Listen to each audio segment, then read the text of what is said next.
Raha zoina ny tantaran'ny fanapariahana ahitao mpambolena teto Madagasikara dia hita fa tamin'ny fanjakana Merina dia ny fambolena ny vary an-drano sy ny fanajariana tanimbary vaovao ary ny fampitomboana ny vokatra no ny masoana. Rehefa tonga kosa ny fanjanahantany dia ireo voly fanondrana ny velany toy ny kafe sy lavanila no ny fitorana ary dia nitombo be tokoa ny vokatra.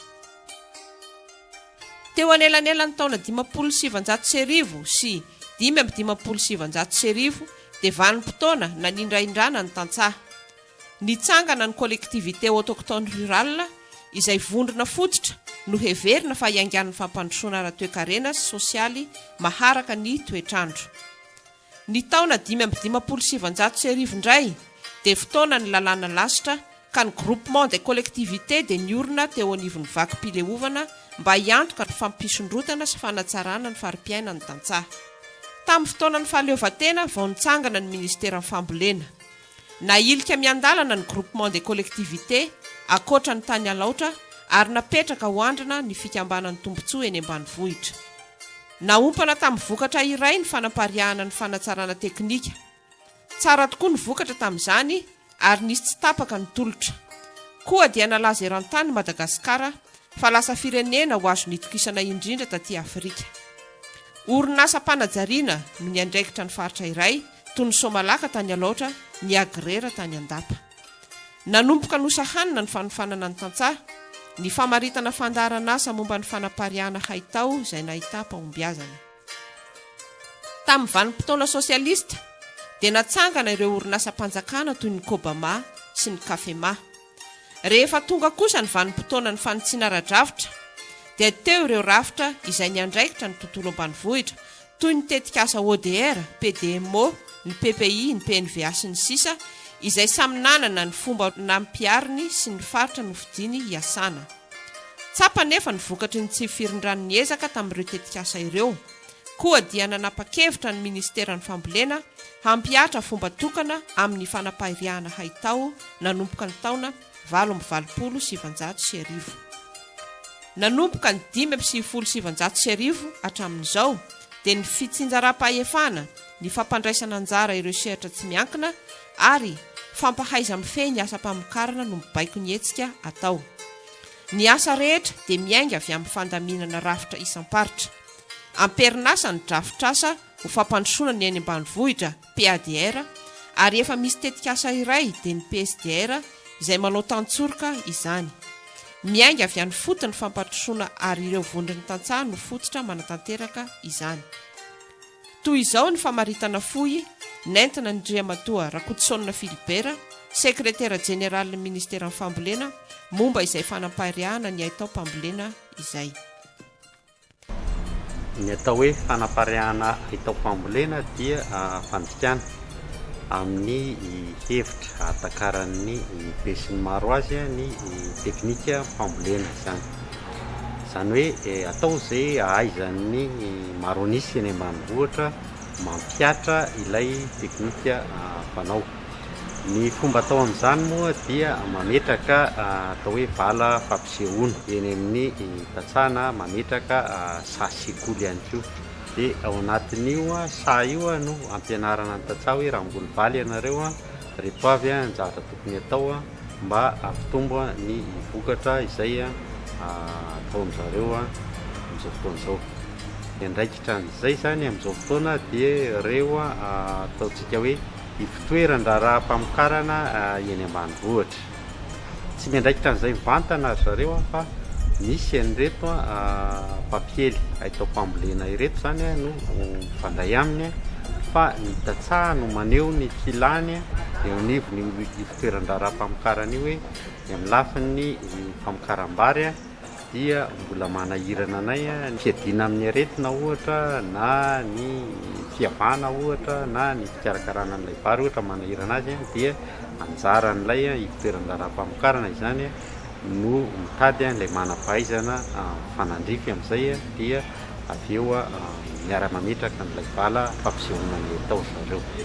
Ny haitao moa dia miaingy avy any amin'ireo sampam-pikaroana mba ahafantarana ny hoe haitao tahaky ny ahoana no mahomby amin'ny faritra aiza dia manao valaandrana na valafikaroana eny an-toerana ireo mpikaroka ireo zany dia hitany hoe amin'ny faritra sahala amin'izao masomboly sahala amin'izao zezika sahala amin'izao ohatran'izao ny fomba fikarakarana ny voly tokony ho atao dia iny no raisiny mpampiely atao ary adikany amin'ny fomba takatry ny besiny maro sy azony fiarina dia ampiarin'ilay mpamokatra rehetrarehetra dia izay no atao hoe fanapariana itao mpambolena.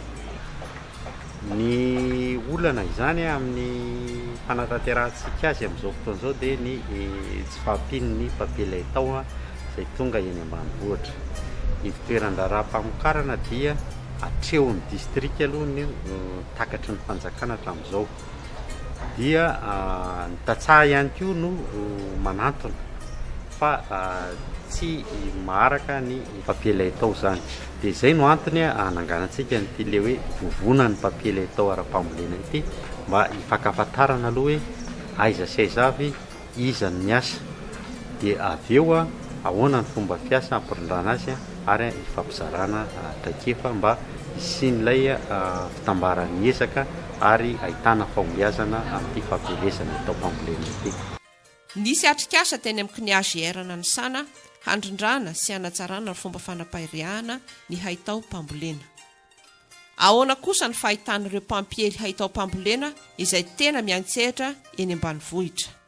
Mikasika ny resaka vulgarisation moa amin'izao fotoana izao dia sarotra ny fandresen'ny dahatra amin'ny tantsaha amin'izao fotoana izao ny resahako miantony dia alaky ny resaky ny NGASG misy Firakotsoan'ny Filibert teo dia ny manana olana betsaka ny tantsaha eo indrindra zany eo amin'ny resaka enti-manana kanefany zay zavatra izay dia tsy tokony anakana anay vulgarisateur eo amin'ny resaka atao hoe fikambanana vulgarisateur fikambanana manokana zany dia ny resaka ny fahatongavan'ny atsikasa fiarahana amin'ny FTA amin'izao fotoana izao dia mamaly mihitsy ny entanay vulgarisateur miantony ny tsy misy le ataon'ny zareo ato mihitsy hoe plateforme tsy nisy mihitsy zany hatramin'izay dia ohatrany hoe samy maka ho azy izay menakavy kanefa ny tanjona tokana ihany ary tena mazava mihitsy ny tanjona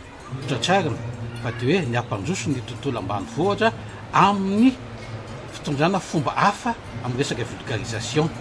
Ny CSA zany centre de service agricole ivitoeran'ny asa famokarana zany dia hita fa anisan'ny zavanankiray banga dia banga kehitriny ny vulgarisation agricole betsaka ny tantsaha zany no atao hoe manao foana ary tsindrina manokana amin'izany amin'ny reto hoe fampiasana ny fanafody zany entina miady amin'ny aretina sy ny bibikely dia manao zay tratran'ny sainy zay patany eo ny tantsaha noho ny tsy fahampian'ny vulgarisation agricole zany. Tiana hotsindrina ihany koa ny fiara-miasa amin'ny FRDA zany zay fanampiana tosika lehibe ho an'ny tantsaha mbola misy foana ny torohevitra azo atao mbola maro ny azo atao hoe fiarahan'ny miasa zany anosehana zany sy hanampiana ny tantsaha ho tonga amin'ilay tanjona zay napetraka dia ny atao hoe fanatsarana ny fiainana zany fahampandrosoana amin'ny teknisian'ny fambolena amin'ny tenako moa mangetaheta mihitsy ny tantsaha amin'ny resaka fanatsarana ny fambolena. Ny indroko ele nefa ny amin'izao fotoana izao ny teknisianina le tena fanerasera amin'ny tantsaha zao efa vitsy fa ny tena zavatra mahatsara nyty tetikasy ity zany ahitana paikady anatsarana ny fambolena tokony voaka amin'ity atikasy ity zany. Raha izay ary ny zava-misy andeha tokoa atambatra ny hery hampandrosoantsika ny tantsaha eny ambanivohitra.